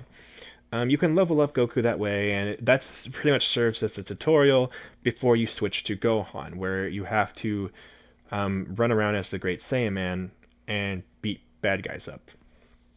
After you do that for a little bit, you eventually get to where the game starts getting good, where you have to start playing through the beginning of Buu Saga, and the game really picks up when you're going into Babidi's spaceship. You have Goku, Vegeta, and Gohan. You have to level up Vegeta, then Goku, then Gohan to go through these certain doors. You have to fight a certain boss with Vegeta, fight a second boss with Goku, and then fight Deborah with Gohan. I almost said Vegeta. That part, once this part of the game starts, it's so much fun because this is where it becomes a grind fest. But I gotta tell you why the grinding in this game is so good, because this is the only Dragon Ball game that's done this in a way that makes sense to me. There are items in the game that make your stats worse or not as good as other items in the game, because there's items in the game that boost your stats. However, by wearing these items, you gain more experience points because they're weighted clothing. I'm not shitting you. Just like how Piccolo and Goku wore weighted clothing in the ending of Dragon Ball and the beginning of Z. Actually, I think Piccolo always has worn weighted clothing, and I think Goku did too. But either way, the weighted clothing made them stronger, helped them train and fight harder. That's literally how this game works. If you're wearing weighted clothing, you gain experience faster. So you put on the weighted clothing and you just get stronger and stronger and stronger, and you don't feel it. Then when you take off the weighted clothing and put on items that boost your stats, you feel so fucking strong.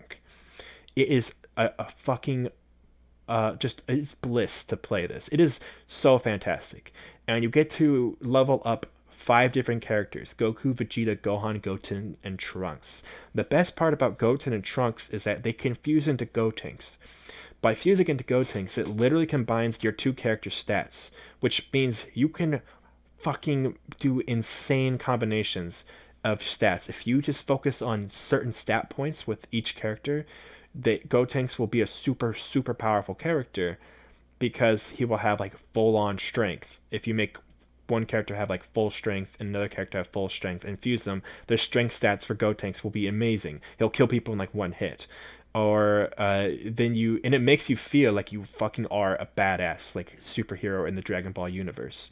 And that is something that, and you earn that from your training. And there's no other Dragon Ball game that's ever made you feel like if you exploited the game system that way, you would be that insanely powerful. And you might say, oh, well, exploiting a game to get super strong, that just doesn't sound fun. It sounds cheap. No, because you earn it. You earn it. You use your brain, you work hard, and you train, and you become so strong that you literally become One Punch Man as Goten. And then when you fuse as Gotenks, and when a boss comes, you don't even have to turn Super Saiyan 3. You just fucking One Punch them too. But you don't even have to do that. Because you see, if you just focus on certain stats, like maybe give Goten and Trunks a little bit of key, and mainly focus on their strength, they're still going to be insanely powerful. It makes you feel the real effect of fusion. And Goku and Vegeta are no different. First of all, there's the Vegito segment, which is completely intact in the game, but later on, you can actually turn to Gogeta at any point you want to, and eventually, if you find all the secret items in the game, you can transform into Super Saiyan 4 Gogeta at any time you want to, which is absolutely ridiculous. Now, Super Saiyan was a transformation in Legacy of Goku 2, which increased your stats, and Piccolo had his own Super Namekian form. But in this game, you also have Super Saiyan 3, which only Goku and Gotenks can do. But goddamn, Super Saiyan 4 Gogeta is super fucking powerful. Another thing to mention is Gohan. This is the best I've ever seen them handle the real feeling in Dragon Ball, which is when Gohan turns Mystic form, he loses his ability to turn Super Saiyan, but his level skyrockets so far ahead of every other character in the game that Gohan is by far your highest level character no matter what you do. Gohan's level is so high, and it just gives you all these stat points and says, hey, do what you want with your stat points, boy. And you could just put it in any way you want. It just, once you unlock your ability from the Elder Kai, you just get so many stat points from so many levels up, and you just make Gohan as badass as you want him to be. And it's like Gohan is all of a sudden stronger than like Gotenks or something, because if you put all your stats in the strength and some shit like that, it's incredible the sense of power they make you feel. And you think like that's a design flaw, and it's really not. They were like, you know what? This is the part of the show where everyone's at their strongest, so let's just make you feel like a goddamn super fucking insanely powerful Dragon Ball Z character. And it does.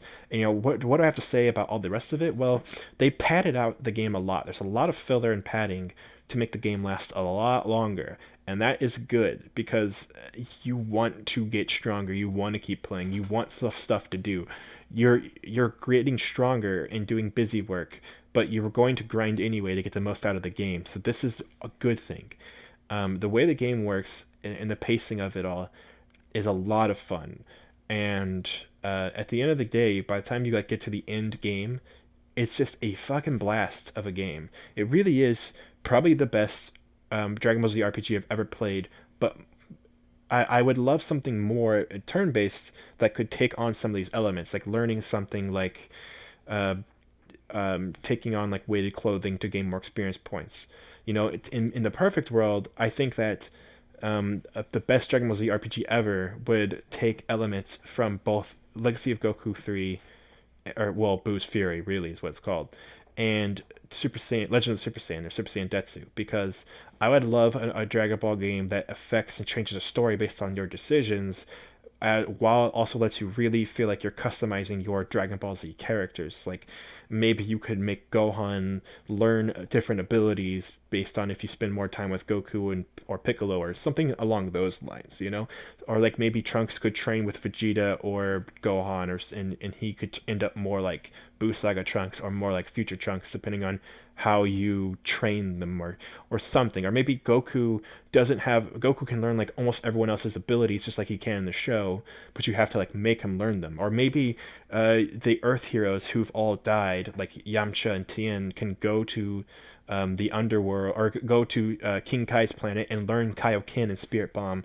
and maybe like they're not very strong units, but at least they have Spirit Bomb, which is an incredibly powerful move. And if they just step back and charge it, they can just unleash this awesome attack. Like, oh, imagine a Dragon Ball Z SRPG like Fire Emblem or the Super Robot Wars games, where you could really customize the character's abilities, teach them different techniques, where you can really exploit the game and explore different techniques of getting super powerful. To me, that would be just fabulous and perfect. That's what I want. But Legacy of Goku 3 is probably the best game for making me feel like I'm actually a super powerful Dragon Ball Z character. And for that, I thank them. I thank the team for making such a damn good game. They come a long way, because Legacy of Goku 1 was not very good. And Legacy of Goku 2 was a huge step up. It was a seriously good game. And Goku 3 was amazing. And really, they just play like the Legend of Mana games, but with Dragon Ball Z. So it's super, super fun. And yeah, I gotta say, I can't recommend it enough. But now we're on the number 2 game. I feel like you guys all know what number 2 and 1 are, because I haven't mentioned them yet. But I will go ahead and say they're both fighting games. However, which one is which? I haven't mentioned a lot of the fighting games yet. There's a lot of fighting games that these two could be. Number 2 is a 3. Oh, that's a dead giveaway, isn't it? Number 2 is Dragon Ball Z Budokai 3. Now, I know a lot of people will probably say this game is actually number 1, and a lot of people will also be upset that I didn't put Tenkaichi higher on the list. But you have to remember, this isn't a fighting game only list, and also, there is maybe one fighting game better than Budokai 3, let's be real. And I know a lot of people might not agree with it, but from a casual perspective, Dragon Ball Z Budokai 3 is everything I've ever wanted in a PS2 game, let alone a fighting or Dragon Ball Z game. If I had to say like literally my top 5 PS2 games, Budokai 3 would be on the list, because I've spent more hours on Budokai 3 than so many other games. Like seriously, and even on the HD remake or HD re-release, I've played a ton of that too. Like, it's just a timeless game. And look, let's be real. I've played Infinite Worlds, and I've played the Shin Budokai games and all that stuff too. And Infinite Worlds is literally just Budokai 3 with more content. However, they take out the story mode and put in this really not as good story mode that I don't like as much, and also has a more bonkers skill system. The skill system in that game's not very good, and also they get rid of the rage mode and put in some other weird mode. And while the rage mode in Budokai 3 is kind of weird and leads these weird rock paper scissors dragon rushes and stuff like that, at the end of the day, I honestly prefer all that to the systems they implemented in Infinite World and the systems they implemented in Shin Budokai. Now, these systems may have needed to be reworked, I'll grant you that, but I have to say Budokai 3 does it the best, in my opinion. I really think the mechanics are the best. It was the first game to introduce the teleport behind characters feature and the ability to use all your ki to do more damage by constantly teleporting behind people to hit more than once. And it kind of taught me about like EXE bars and stuff like that, because like a more traditional fighting game, you could use your EX meter, you could use an EX attack to drain your super bar, and you would do more damage, but if you save up your super bar, you can do a super attack. Well, that's the same way. You have a key meter, and you can use your key to teleport behind people, and then you have to charge your key back up if you want to do a big ultimate super attack. But even in Budokai, even your normal attacks are super attacks. So what do? Well, it's also a 3D fighter like Tekken or something, where you have to use punch and kick combinations to do combos. So actually doing combos is what you do for the most of the fight, and if you want to finish your combo off with a big Kamehameha or something, you can. So the options in fighting is really fun. Again, it's not the best fighting game, but you could still have a ton of fun with playing with your friends, and that's what's really important. While there might not be a competitive tournament scene for the Budokai games, I don't care if people are trying to explain to me how Super Dragon Ball is a more satisfying game because it's more competitive. It's still kind of janky. Like, Super Dragon Ball is still a janky or weird, awkward fighting game. It's not really any better than Budokai 3 because the jankiness in that game is terrible. However, Budokai 3's jankiness isn't even really that jank. It actually functions really well once you get used to it and being able to fly backwards and forward and dash around people. Another reason why this game is so good is because it has level up features for single player. This is amazing. You get to choose where you want your stats to go, and they will go there. As you level up, you gain more. You get stronger and stronger and stronger, and it feels awesome. This game also is amazing because they introduced more GT stuff. Now, it's very little GT stuff, like Omega Shinron, whatever, and Super Saiyan 4 Goku, but the GT stuff they added in was very fun. By the time you get Goku and you level him up like to level 50 in his like the level up build up mode, you can do the actual story mode or go to the Dragon Arena and level up Goku that way. By the time you do that, Goku will be so strong, and then when you turn Super Saiyan 4, it's like you do punch key to do Kamehameha, and you do like 2 bars of health right off of that. Like his just Kamehameha at Super Saiyan 4 is so fucking powerful. And that doesn't even count when you get to like, you do your Super Dragon Fist on someone and really fuck up their day. It is so much fun. And let's not forget how good the Dragon Universe story mode is. You fly around the world map as if it's Boo's Fury or Legacy of Goku 2 or something, and you have to go to these red dots to do the next battle. However, there's so many secrets on the map. It's when you first play it, you might be a little confused by it, but by the time you really understand what's going on and you've played these stories over and over and over, you can find hidden skills in certain story-triggered segments. Depending on what battle you're at, if you go to certain locations, you can actually get different skills. And now by getting, like, for example, at the Cell Games, if you stop before the Cell Games arena as Goku and fly down to a nearby forest, you can hear Krillin and Trunks talking about what technique Goku might have up his sleeve, and you'll learn Warp Kamehameha because of that. Otherwise, you wouldn't have Warp Kamehameha for the fight. So, stuff like that is really important. And that's just one example. There's plenty of examples. It's also fun because you can talk to all sorts of different characters. So you can find Yamcha during when you're supposed to be finding Gohan and you're supposed to fight Raditz. You can like find Yamcha playing baseball because that's what he was doing at the time in the show. He was playing baseball, and all sorts of fun stuff like that. So, and it's for every character. If you're playing as Vegeta during the Saiyan Saga, you can like blow up cities and shit like that. Like there's just so much you can do, and so much to explore. That map. And as you play, you also get the Dragon Balls, which is how you get the breakthroughs. And the breakthroughs are important because characters like Goku have so many skills that you can't actually equip all of your attack skills. They also did away with some of the blue skills, so you don't have like silly moves, and instead you just have like the Dragon Rush and which is a universal thing, and every character also just has a throw. You don't have to equip your throw, you just always have your throw.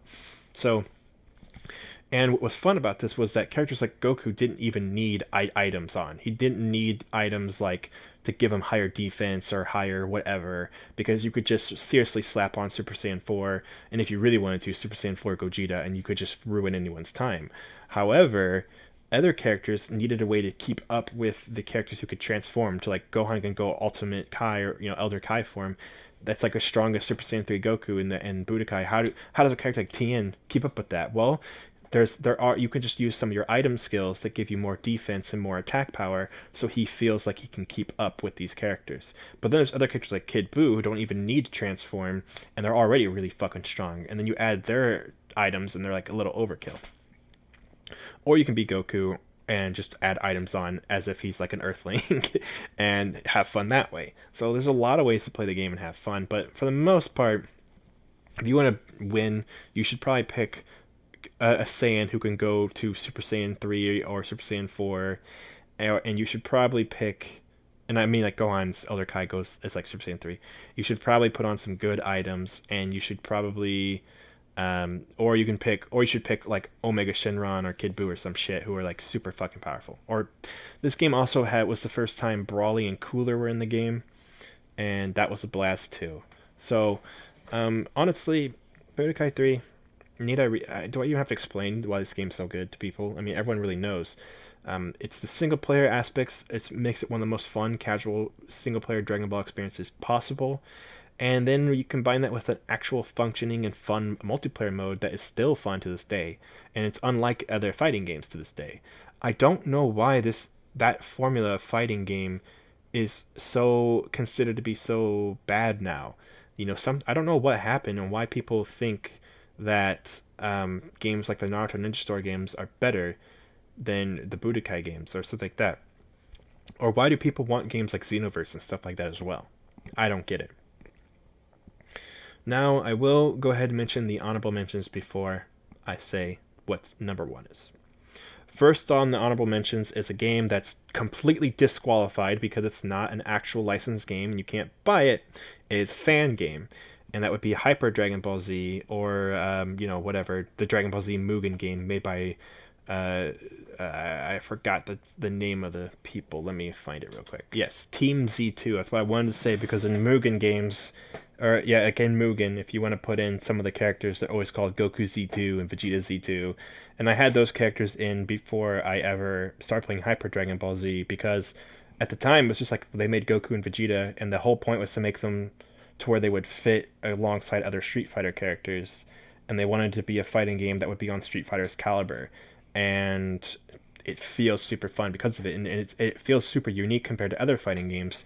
It's a very solid one-on-one fighter featuring Dragon Ball Z characters, and they have like Goku, Vegeta, Gohan, Gotenks, Tien, Super Buu, Frieza, and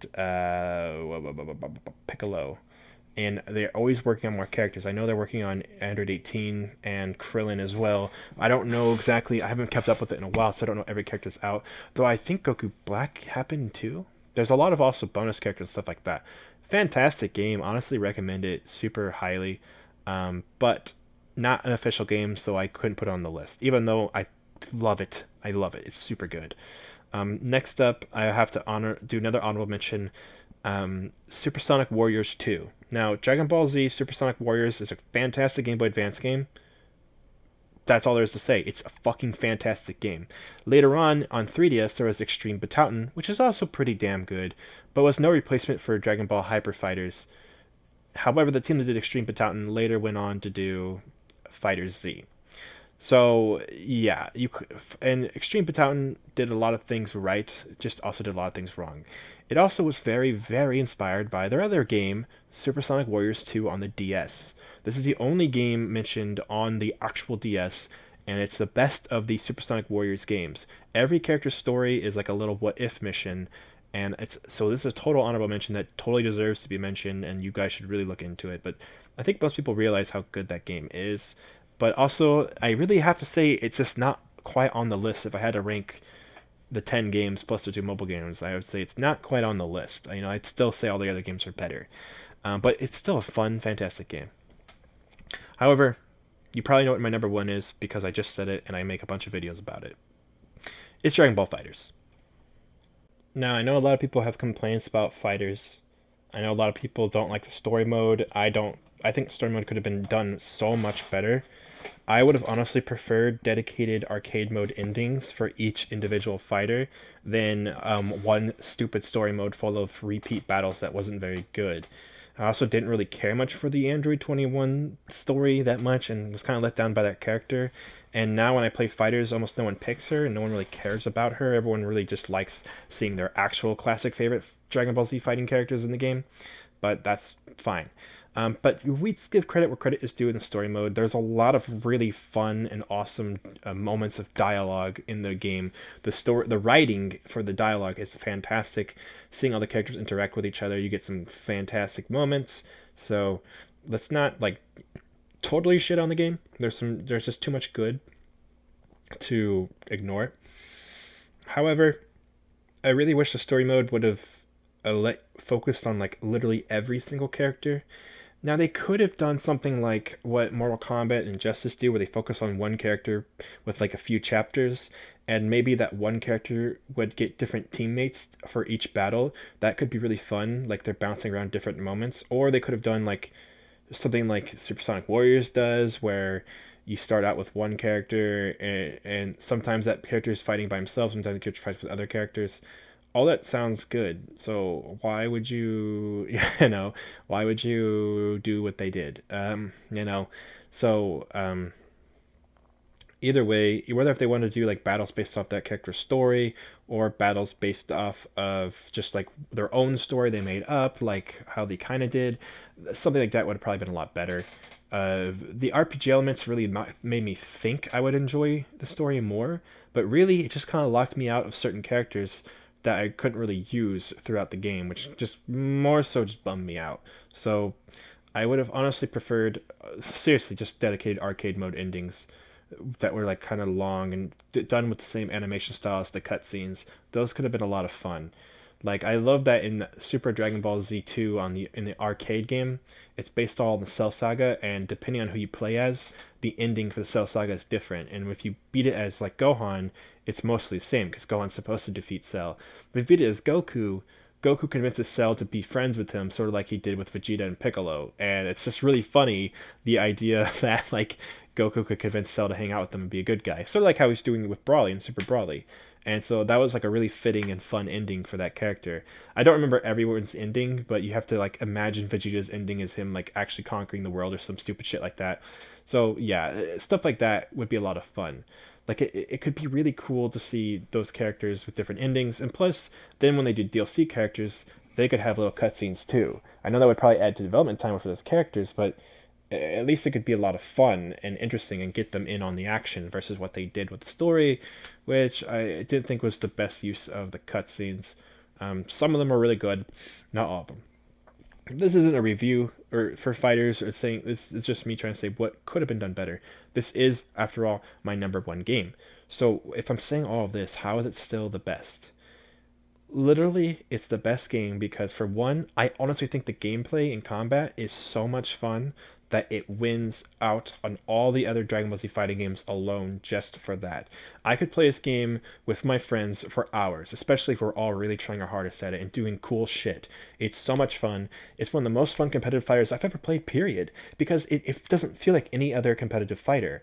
The fact that it feels the way it does is so unique to Dragon Ball that this fighting game could only work this way. It makes you feel like you're fighting in Dragon Ball Z, which is fun because a lot of fighting games you play, like Smash and Marvel vs. Capcom, it makes you think like, wow, I feel like I'm a Dragon Ball Z character. And in Fighters, you actually are a Dragon Ball Z character. You know, it's so much fun. But when you're like, I don't have to shoot a giant Hadouken with Ryu and pretend it's Kamehameha. I can actually just I'm Goku shooting a giant Kamehameha. It feels fantastic. And also, the move sets are fantastic. Every character feels very unique. They feel very how they should compared to the show. And that's the thing. The battle animations, the animations for just for the moves, but the animations for like the supers and level 3s are amazing. And it leads to these amazing moments that really make you feel for the game and love the game. So, I gotta say, like, there's really nothing better to me than Dragon Ball Fighters. It's the most well-crafted fighting game I've ever played. Not ever played, but it's the Dragon Ball Z wise, yes, it's so good. And it's seriously a dream come true in so many ways.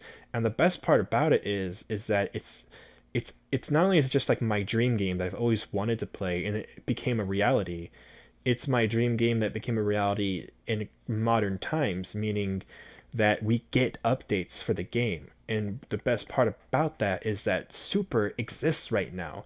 If this game came out and Super didn't exist, it would be like, okay, cool. But because Super exists, every time you watch an episode or every time they release a new movie like Super Brawly, you instantly think like, how's this character going to be like in Fighters? It's so exciting. It's so much fun that you eventually get to see stuff like, Jiren is in the game now. And we know that later we're going to get Super Saiyan Blue Gogeta and Brawly. You know how fun it's going to be to have Gogeta versus Vegito? That's going to be a blast. Or putting both on the same team. So, like, it's going to be so much fun. And the game's roster already has characters like Goku Black and Beerus from Dragon Ball Super, as well as Hit. And thanks to Dragon Ball Super's existence, we have these really crazy characters who fight very differently from each other, which gives more of an excuse to have a fighting game. Because when you have characters like Hit and Gotenks and Goku Black and Frieza, who fights pretty differently, and Kid Buu, who fights super differently, and Android 16, you end up with this super awesome cast of characters. But because it's a 3-on-3 fighting game, it adds even more to that, to where Dragon Ball Hyper Dragon Ball Z fails. And like I said, it's a fantastic game. I honestly love it to death, and that team is amazing, and they're doing a great job. Where it fails at is that, it makes you have battles like Tien versus Super Buu, and it doesn't really mesh well, make sense. Whereas in this game, Krillin and Yamcha don't feel like they're amazing on their own, but they don't need to be amazing on their own because they can tag out Super Saiyan Blue Goku. That's what makes it awesome. So it makes sense to have like every member of the team working together, and it's awesome to have moments like that.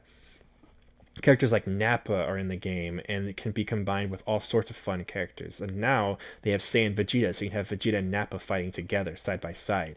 Nappa can also, because it's a 3-on-3 fighting game, Nappa can spawn Cybermen. Krillin, because it's a 3-on-3 fighting game, can throw out Senzu Beans to his teammates or himself, and like just a part of his character is that, like, he's got to like get Senzu Beans out. That's really fun. And Android 18 can summon her brother Android 17 to battle, and that's a really cool element too. Captain Ginyu has his entire Ginyu Force behind him, and they just added Videl with another character with an assist character, which is so fun that they always do this. I love the assist characters, and her assist character is the Great Saiyaman, which is so cool. It's a total callback to moves like Videl's Close Call in Budokai 2 and 3, where Gohan or the Great Saiyaman comes and saves Videl. It feels awesome. That's the thing. It feels so awesome. And yeah, I love it. And I love that Videl and Jiren are in the game now. I'm hoping that the last two characters that aren't announced will be super damn cool, like Kefla and Master Roshi, or possibly Ultra Instinct Goku or Super Saiyan 4 Goku would be really damn cool. But there's a lot of possibilities for characters they could put in. Part of me thought maybe they could do Pan, but now they have Videl. I don't think so. I think they should probably just not do Pan at all. And yeah, I'm just so hyped for what they're going to do next. I don't even know exactly what they're going to do next. But and that's the thing. The DLC keeps me coming back, keeps me loving the game. Once they added Bardock to the game, that changed everything for me, and he's one of my favorite characters by far. Brawly also was very unique because he has super armor and a lot of his attacks. The new Brawly is probably not going to be like that. He's not an all-out dominating force, and not until he gets to his full power mode. And I don't think that's the mode they're doing for this game.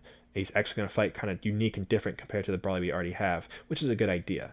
So I'm very, very excited to see the future of this franchise. I really hope Dragon Ball FighterZ 2 comes out someday, and it's awesome. But yeah, I have to say, this is like the best Dragon Ball Z game ever. And I think most people already knew I was going to say that. And it really is the dream game. It's a game I've always dreamed of, a game I wanted to have for real forever. A fighting game that takes advantage of the uniqueness of Dragon Ball Z, uses the actual characters. It makes me feel like the show, and it really does. The combat is like nothing else. It's so high action, so fast paced. It is Dragon Ball Z, and the fan service levels are just through the roof. So I love the fucking game, and I'm playing as, my team has some of my favorite characters of all time. Bardock actually has been one of my favorite characters since Budokai 3. I always wanted to play as Bardock more, but he just wasn't as strong as Super Saiyan 4 Goku. And having Gohan on the team, Ultimate Gohan is one of my favorite moments in Dragon Ball Z history, as most people already know, when Gohan comes down and says, "Fight you, I'm here to kill you." Like, yeah, that is awesome. And adult Mystic Gohan is just super cool. He's a character, he was my main character in Budokai 2, actually. Really, really like adult Gohan. I actually love the Busaga Gohan stuff, like him wearing the Great Saiyaman costume. If I could, I would fight in the Great Saiyaman costume. So yeah, anyway, that's my top games. I'm ending it here. I don't know when this video is going to be released. I'm probably going to have to work on edit a little bit. But yeah, we'll.